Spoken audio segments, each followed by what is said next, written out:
Justice for all. Members, you may be seated.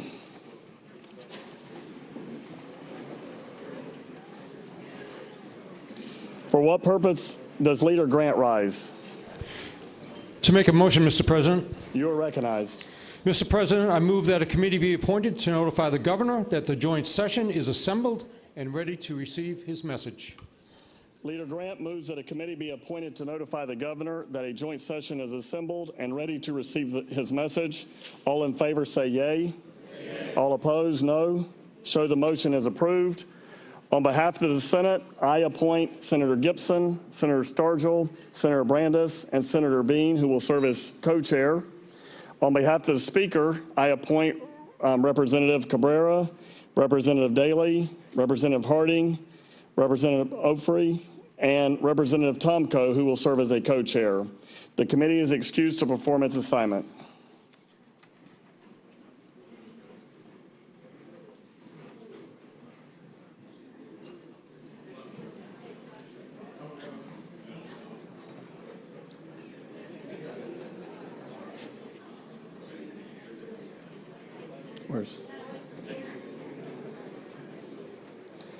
It is my pleasure to introduce two special guests who have joined us for this occasion, Speaker Sproul's wife, Shannon Sprouse, and my wife, Kathy Simpson.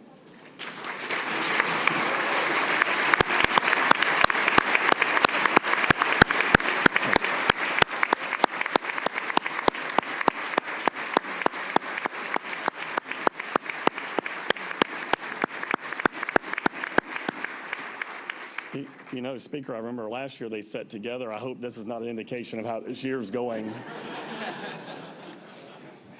The joint session will stand in informal recess to await the arrival of the governor. So.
Sergeant Hosford, you are recognized.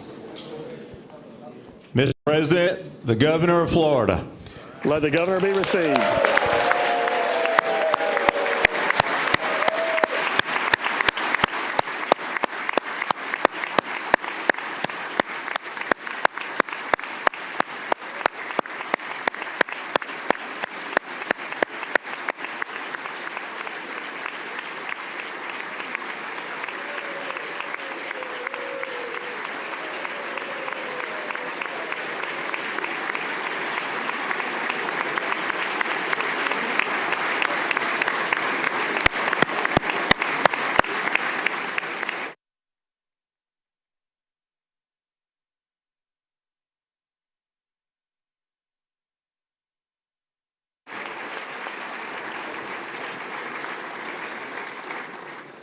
Members of the legislature, ladies and gentlemen, it is my privilege and honor to introduce to you the governor of the state of Florida, Ron DeSantis.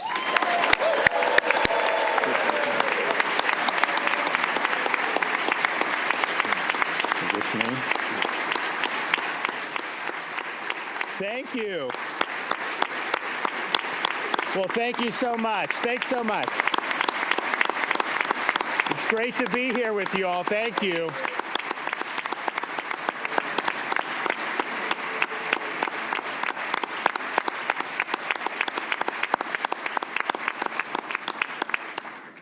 Mr. Speaker, Mr. President, members of the legislature, and fellow citizens, together, we have made Florida the freest state in these United States.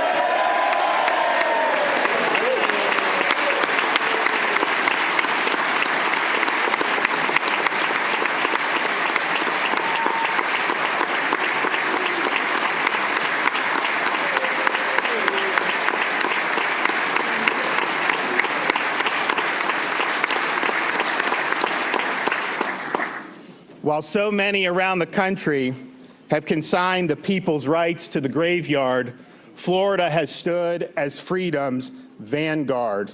In Florida, we have protected the right of our citizens to earn a living, provided our businesses with the ability to prosper, fought back against unconstitutional federal mandates, and ensured our kids have the opportunity to thrive.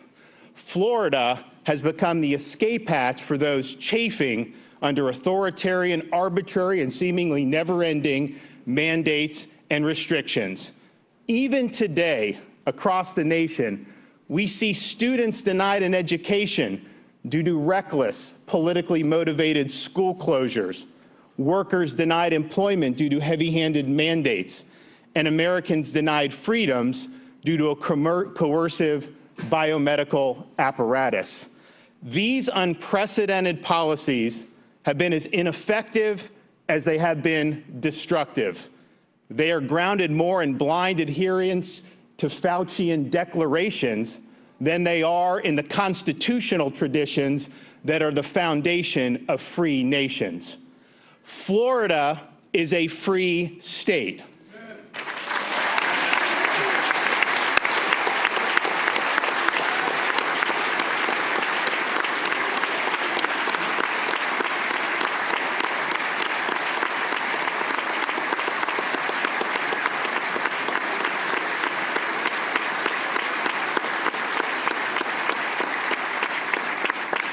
We reject the biomedical security state that curtails liberty, ruins livelihoods, and divides our society. And we will protect the rights of individuals to live their lives free from the yoke of restrictions and mandates.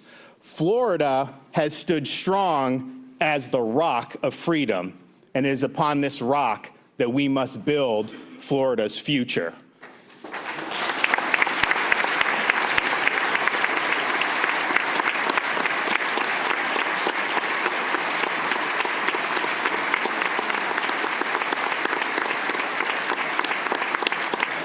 Now, fortunately, we're going to be able to confront our challenges with an incredibly favorable budget outlook and with strong economic performance that has withstood unfavorable national headwinds.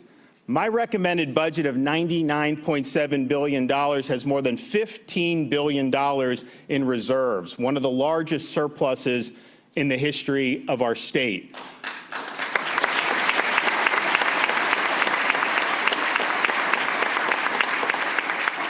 Florida's revenues have exceeded estimates by billions of dollars over the past year and a half, and December's revenues came in at more than $500 million over the latest monthly estimate. And this is all being done with no income tax and the lowest per capita tax burden in the United States.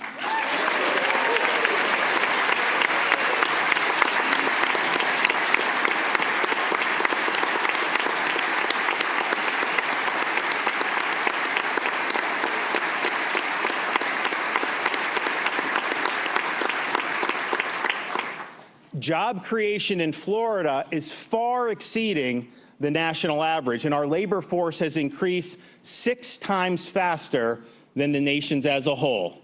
We also lead the nation in business formations, which have increased by 61% since I took office in 2019. And in 2021, Florida has already seen 114,000 more new businesses than second-place California, even though California has a population that is 40% larger than ours. Freedom works.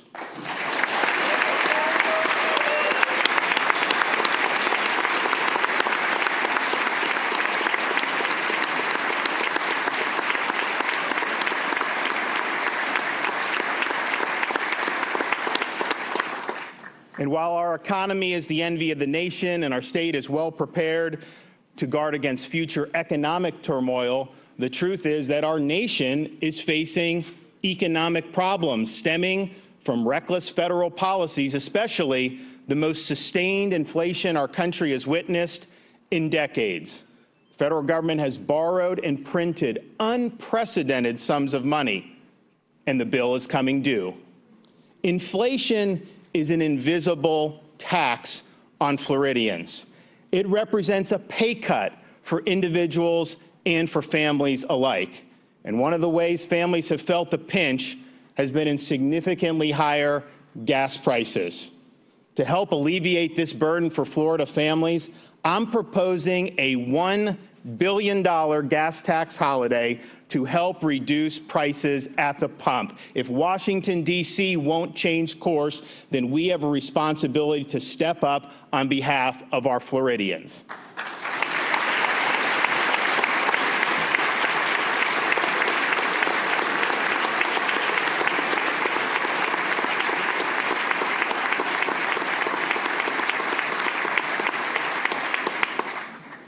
Education represents a major pillar of Florida's future, and I'm happy to note that Florida is again ranked number 3 for K-12 achievement in the latest Education Week Quality Counts ratings.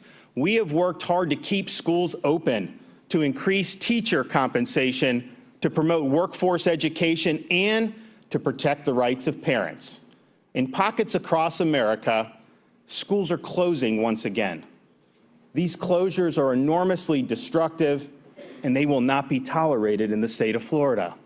Florida has led the way in putting our kids first. In the summer of 2020, when it wasn't fashionable, we made clear that kids needed to be in school.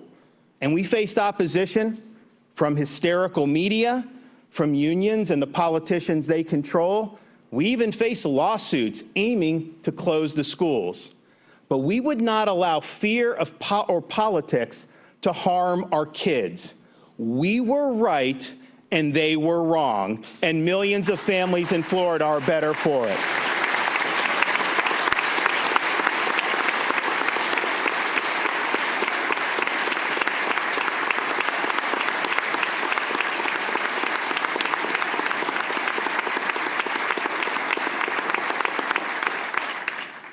While it's important to embrace high academic standards and to measure student achievement, the FSA test is not the best way to do it.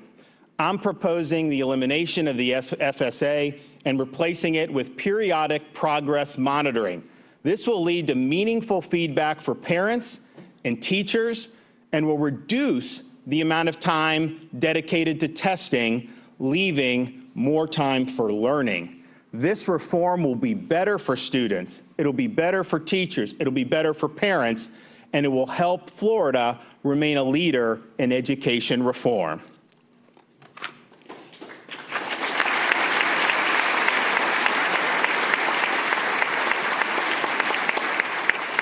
Over the past 2 years, we've increased the average minimum salary for school teachers by more than $6,000. And last year, we provided $1,000 bonuses to every public school teacher and principal in the state of Florida. Joining us here today is Brittany Duquesne, who's a teacher at Lakewood Elementary in Pinellas County. Stand up, be recognized.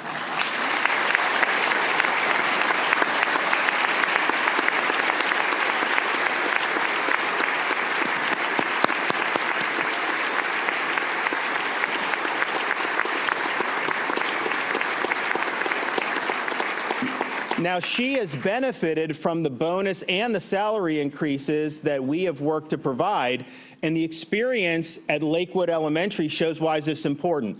Brittany and her colleagues took the school from an F grade in 2019 to an A grade in 2021.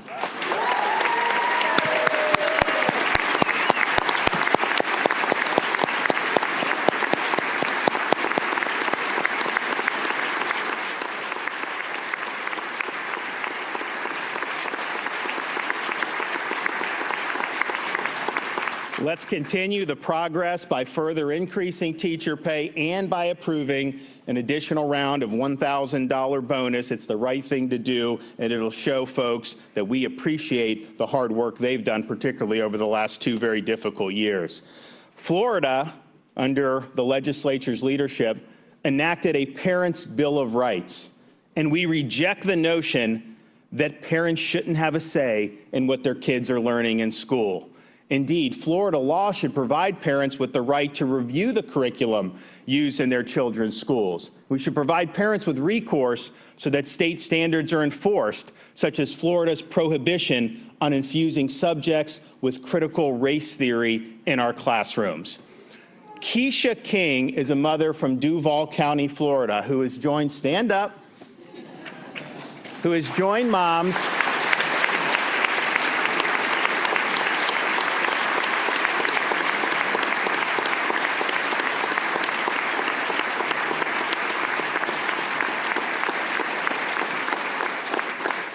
Keisha has joined moms all across Florida and even America to speak out against divisive ideologies like CRT. These moms are standing up for a principle that is the policy of the state of Florida. Our tax dollars should not be used to teach kids to hate our country or to hate each other.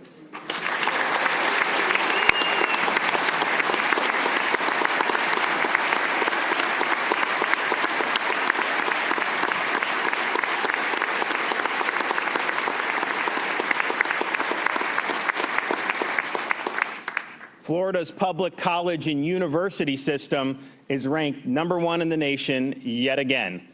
Higher education must remain affordable for Florida families. I will not support any tuition increases at Florida's colleges and universities, and I oppose cutting Bright Future scholarships, which have benefited many Florida families over the years.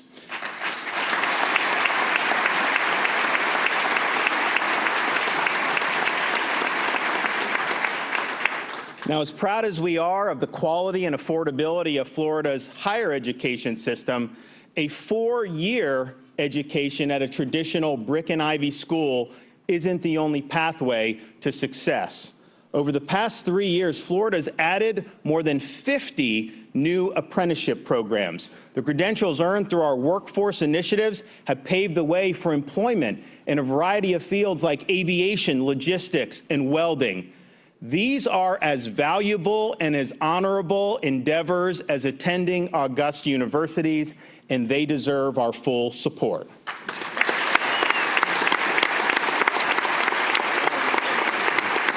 You like that one?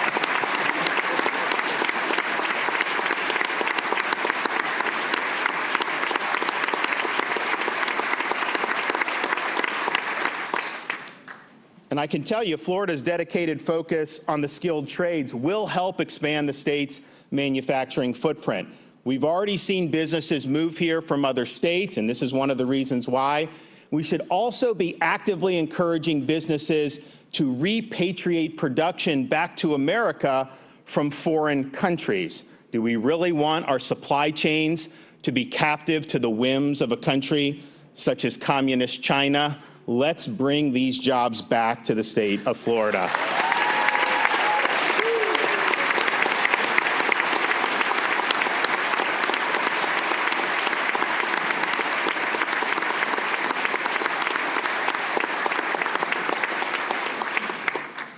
Our state's economic security is also linked to the stewardship of our natural resources. We Floridians are heirs to a unique environment that makes our state the envy of the nation for fishing, boating, and other outdoor activities. 3 years ago, we promised bold action to safeguard Florida's natural resources, to improve water quality, and to restore the Everglades. And with the support of the legislature, especially the support of Speaker of the House Chris Sprowls and Senate President Wilton Simpson, we have secured historic funding to support these efforts. Since January of 2019, 42 Everglades restoration projects have broken ground, hit a major milestone, or finished construction.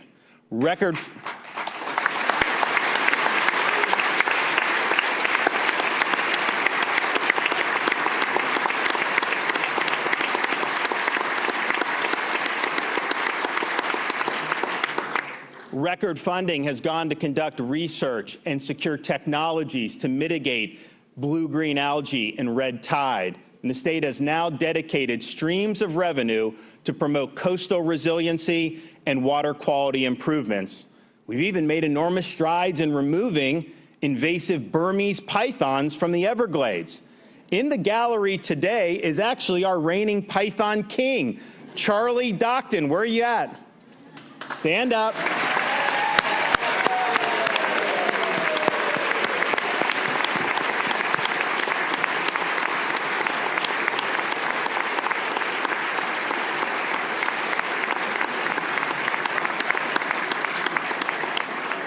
Now, the previous year's winner netted 9 pythons. Charlie caught a whopping 41 pythons in our latest statewide contest.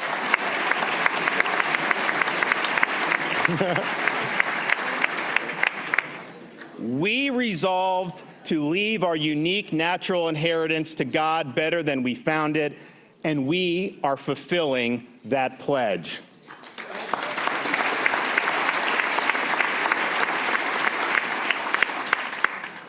We will also continue to honor our commitment to safe communities. Florida is a law and order state.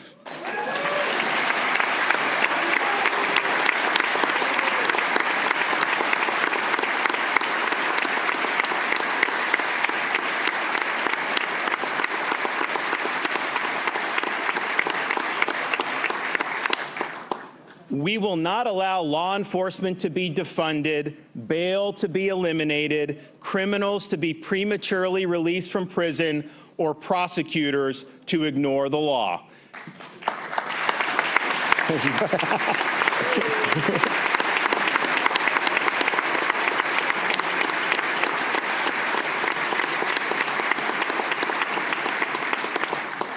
I've never seen someone jump to their feet as quick as the Attorney General just did when I talked about soft on crime prosecutors. The fact is, these soft on crime policies have been tried in communities throughout the country to disastrous results.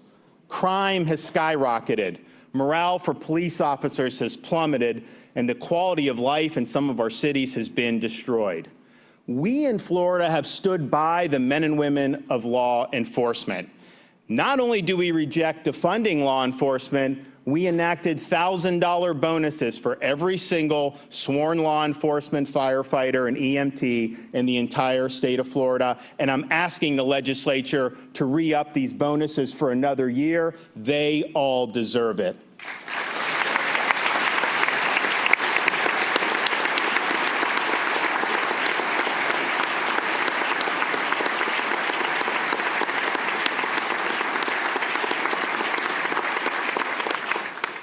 Serving in law enforcement is a noble calling, and we will not allow our officers to be smeared by reckless politicians or corporate media.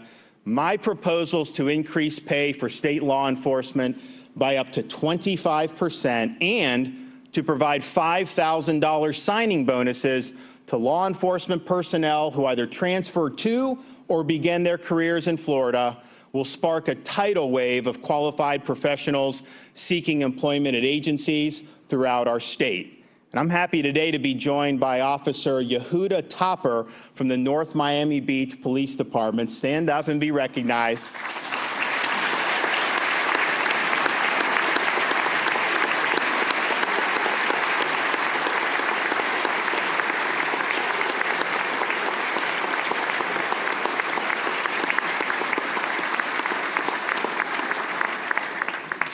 Officer Topper took his talents to North Miami Beach from New York, where he was involved in law enforcement, and he's the first Sabbath-observant Orthodox Jewish police officer to be hired under the current rules. And so, welcome to Florida. Thank you for your service.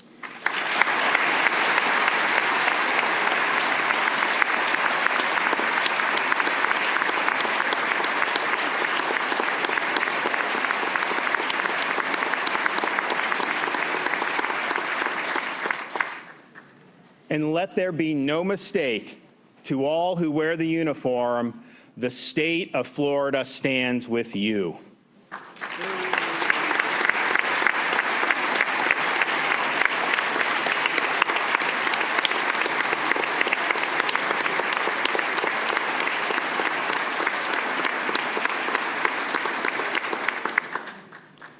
Now, law and order also means having strong borders. And we have a crisis at the U.S.-Mexico border over the past year that's witnessed staggering amounts of illegal migration and a massive influx of narcotics such as fentanyl. And rather than defend our sovereignty and enforce the border, the federal government has released hundreds of thousands of illegal aliens to communities across the U.S., shipping them to Florida at alarming rates, including by sending clandestine flights in the dark of night.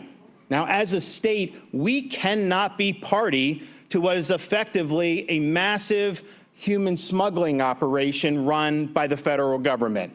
Companies who are facilitating the movement of illegal aliens from the southern border to Florida should be held accountable, including by paying restitution to the state for all the costs they are imposing on our communities. I'm also requesting funds so that when the feds dump people here in Florida illegally, the state can reroute them to the states that have sanctuary policies. Florida should not be made to bear the burden of our federal government's lawless open border policies.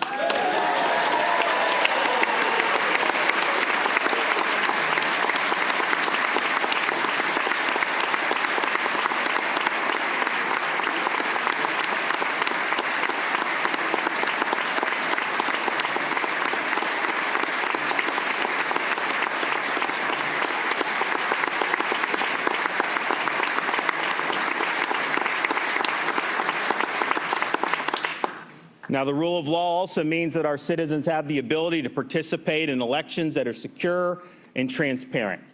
It is Orwellian doublespeak to invoke the concept of voting rights to mean ballot harvesting or prohibiting voter ID or having taxpayers fund elections. Those are political concepts that erode the integrity of our elections. Ballot harvesting has no place in the state of Florida, and we need to increase penalties for those who do it.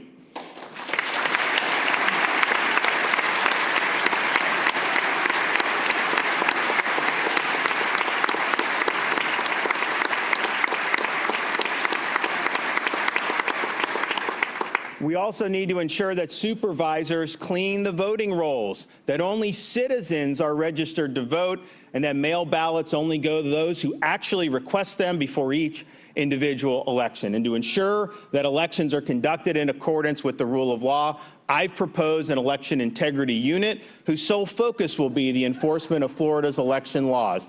This will facilitate the faithful enforcement of election laws, and will provide Floridians with the confidence that their vote will matter.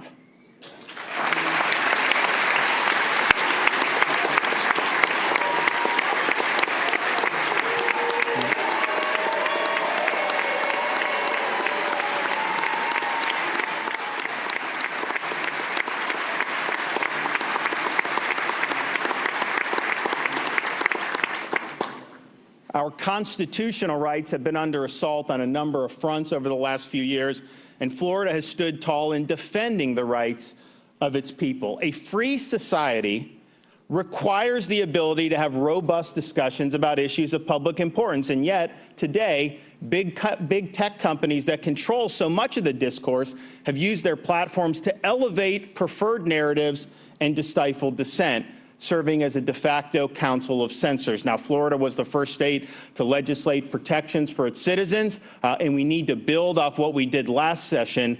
These same companies are making a fortune by selling user data. Floridians should not have their data utilized by big tech without providing affirmative consent for them to do so. And I urge the legislature to enact protections for the data privacy of all Floridians.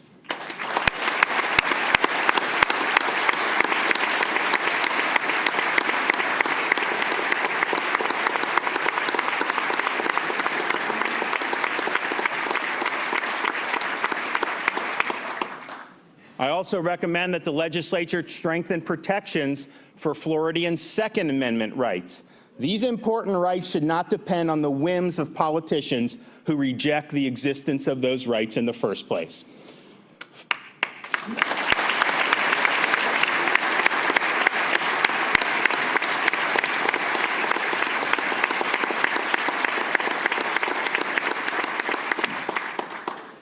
Finally, we have an opportunity to strengthen protections for the right to life itself, without which the other rights mean little. Protecting life does not end with the unborn, must also include efforts to promote adoption and foster care so that all Floridians have a fair chance in life. Florida has 4,000 more licensed caregivers than we did in 2019, and I'm proposing additional funds to foster parents in next year's budget. And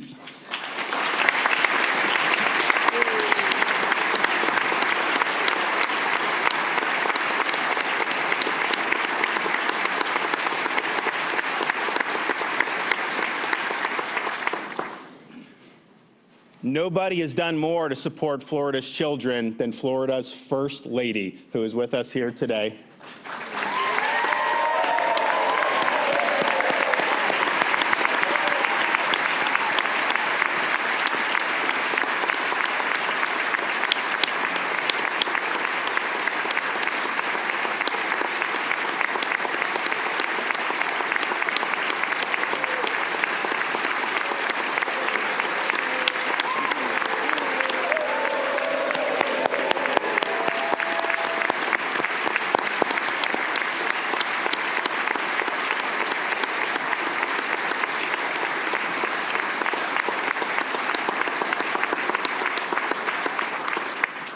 The First Lady's Pathway to Prosperity program has served more than 17,000 families in need through a collaboration between DCF and the faith community.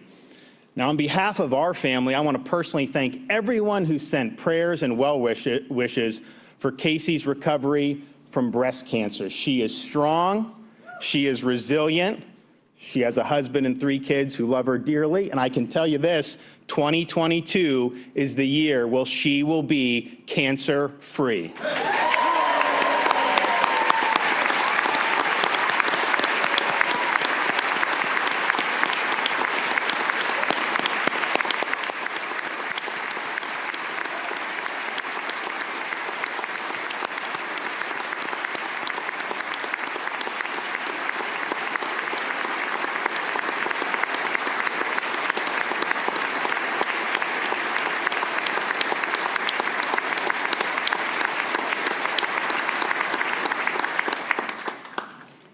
Now, when it comes to health, Florida has understood how important it is to put our seniors first. And we have done that time and again over the past 2 years. Most recently, We led the nation in raising awareness of and expanding access to monoclonal antibody treatments. This effort has helped thousands of seniors keep them out of the hospital and to save many lives. We have an example of that here with us today. Wally and Doris Cortez, where are you guys? Are you there? Wally, it's okay, we see you. All right, now.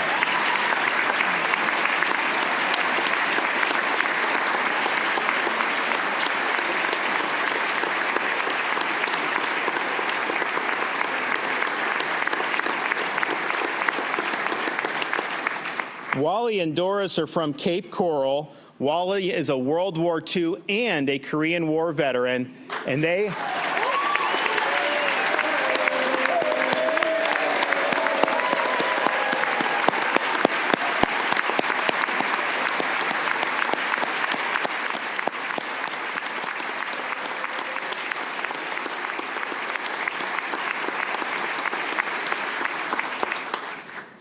have been married for 62 years.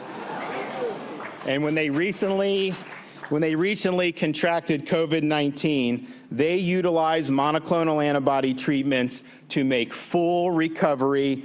God bless you both, and we're so glad you're in the state of Florida.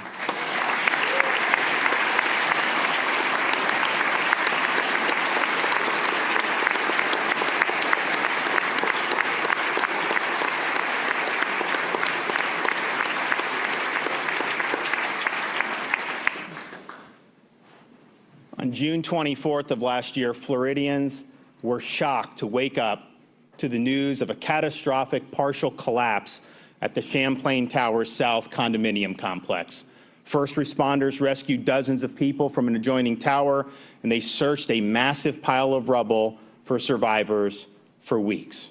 Our first responders poured their heart and soul into the rescue efforts. Ray Jadala is here from Miami-Dade Fire and Rescue. He's the assistant chief at Miami-Dade Fire Rescue. He helped lead those efforts, and I can tell you those folks who were working that was very emotional. It was very draining, but you guys were there, and anytime we have problems, we know you'll be there. So we thank Ray for his service and all the members of the urban search and rescue teams that worked tirelessly during those very, very difficult days.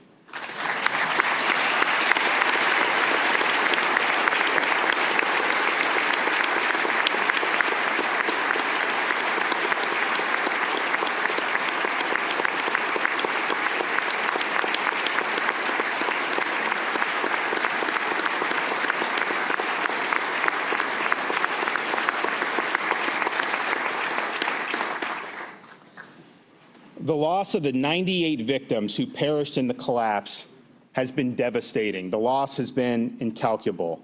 One of the victims, families here today, was 92-year-old Hilda Noriega. Now, her son is the North Bay Village Chief of Police, Carlos Noriega. Her grandkids are here. If you guys could stand and be recognized.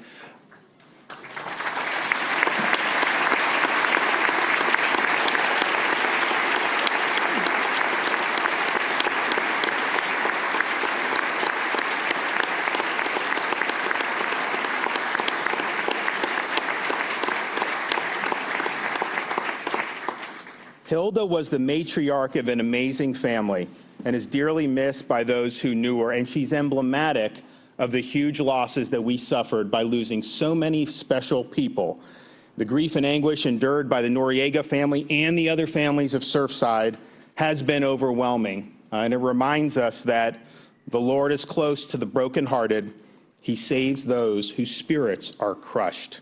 Now, our state should provide support for an appropriate memorial so that future generations will never forget the legacies of the victims of that terrible, tragic day.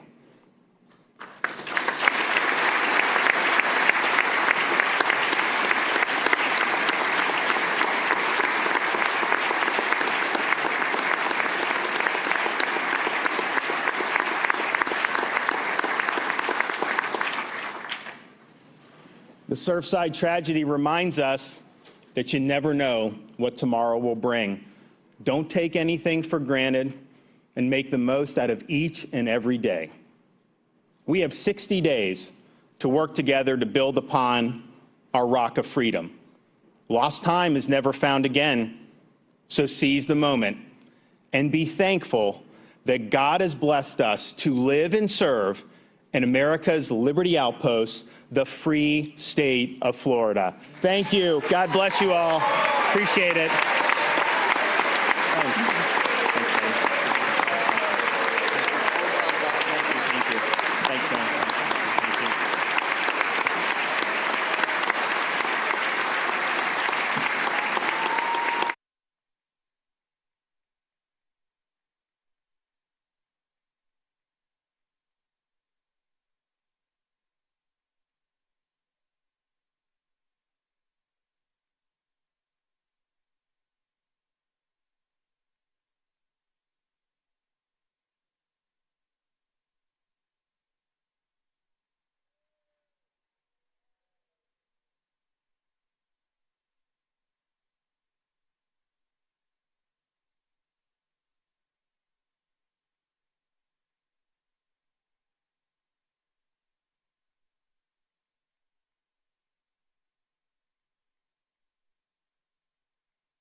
Florida Republicans have been running the show for 20 years, but where has it gotten us?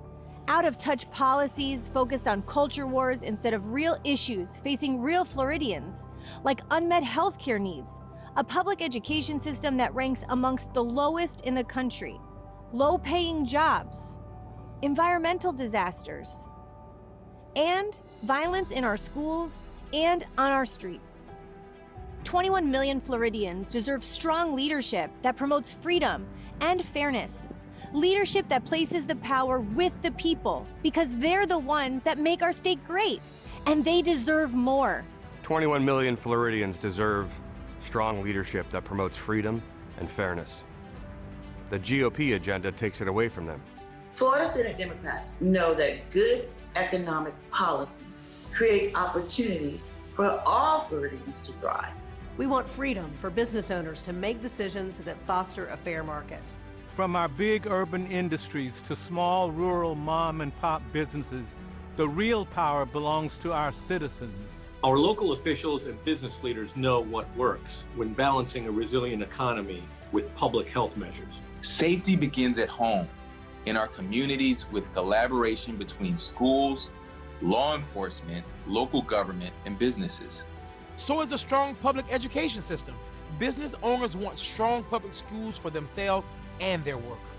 From large companies to the neighborhood corner store, from rural communities to urban hubs, the people have the power to determine what brings added value to their communities for the present and the future. But right now, the power seems to rest with the select few.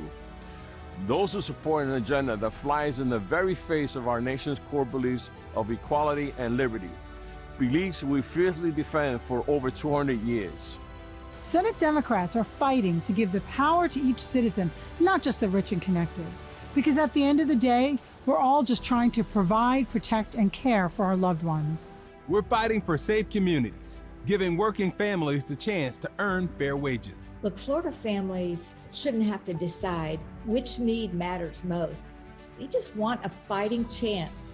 A fighting chance begins with policies that embrace the diverse needs of Florida's communities. Tourism is a billion-dollar industry in Florida.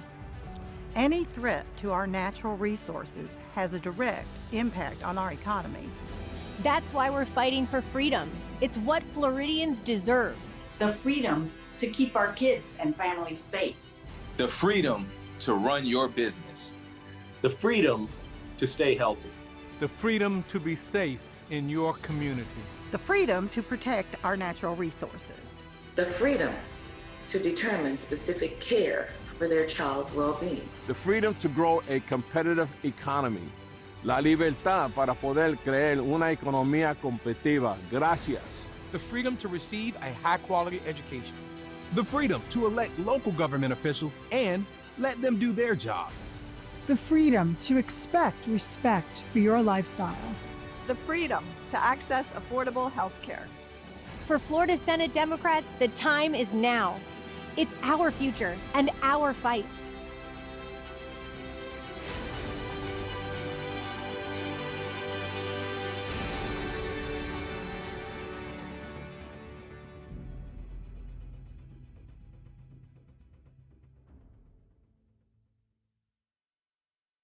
Hello, I'm Representative Evan Jenny, the Democratic leader in the Florida House of Representatives, and it is my honor to present our response to Governor Ron DeSantis' State of the State address.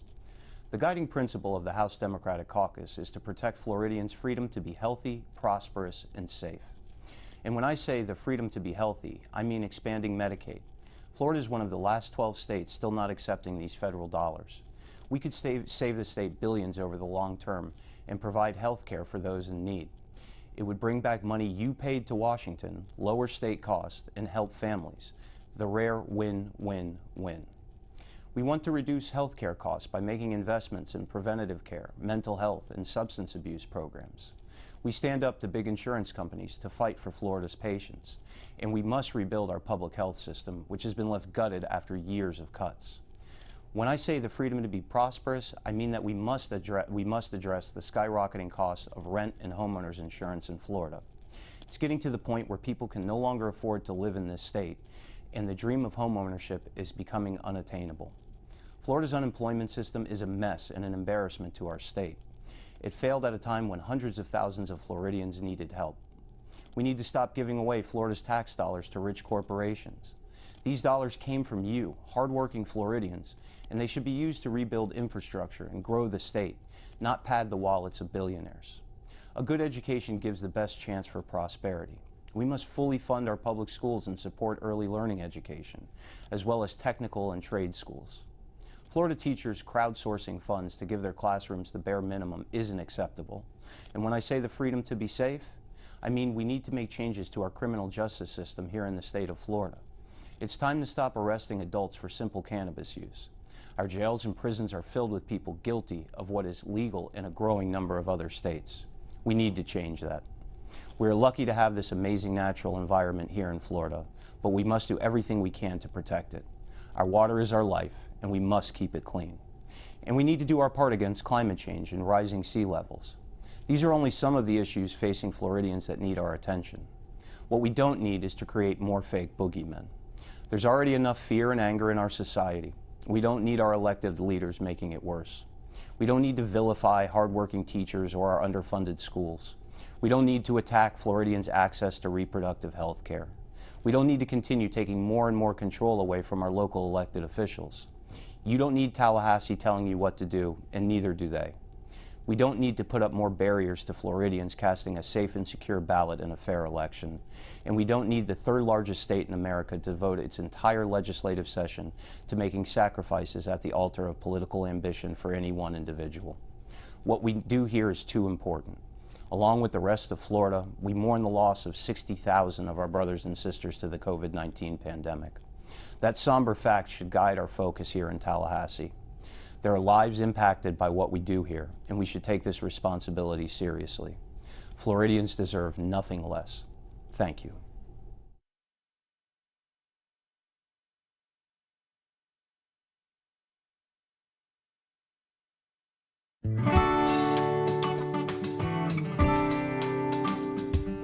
You are watching the Florida Channel, a public service made possible by the Florida Legislature, WFSU-TV, and Florida State University.